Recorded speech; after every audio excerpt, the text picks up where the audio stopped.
Hello friend, back to my channel Kabita lifestyle blog. তো সবাইকে good morning.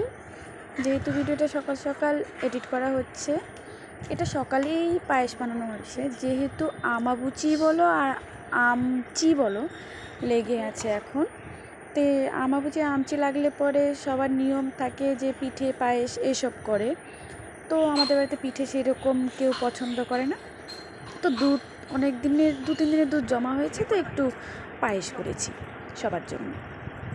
তো দুপুরে আমি শুয়েছিলাম, মেয়ে আর মেয়ের বাবা, মেয়ের দোকানে ছিল, মেয়ে আমার বাপের বাড়ি ছিল। তো বাপের বাড়ির থেকে যখন ও দোকান থেকে আসে, বাপের বাড়ি থেকে তো নিয়ে আসে।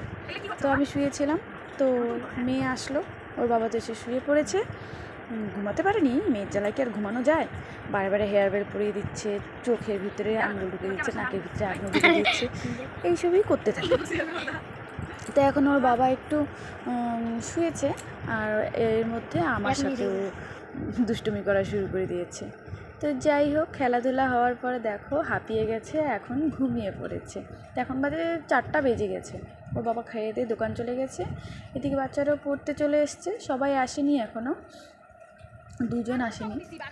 তো ওরা পড়ছিল, আমি এদিকে বাকি সব কাজগুলো সেরে নিচ্ছিলাম, বিকেলের কাজগুলো। তারপরে সন্ধেবেলা সবার মুড হলো যে মামি একটু ম্যাগি বানাও। তো ম্যাগি বানালাম, ম্যাগি বানিয়ে সবাই মিলে দেখো একসাথে খাচ্ছি আমরা। তো কতগুলো লোক দেখেছো আমরা, এদিকে গৌর, নিতাই, এদিকে আমি, আমার ভাগ্নি, আমার মেয়ে, আমার ভাগনা, আমরা সবাই মিলে একসাথে ম্যাগি খাচ্ছি। তো আমার মেয়ে দেখো কিভাবে ম্যাগি খাচ্ছে, মানে ও 3বার নিয়েছে, একটু একটু করে 3বার নিয়েছে, খাচ্ছে, খাওয়া ভালো, তো খাচ্ছে। ওর দাদা চাচ্ছিলো বলে দিচ্ছিলও না, তো আমিও খেয়ে নিচ্ছিলাম।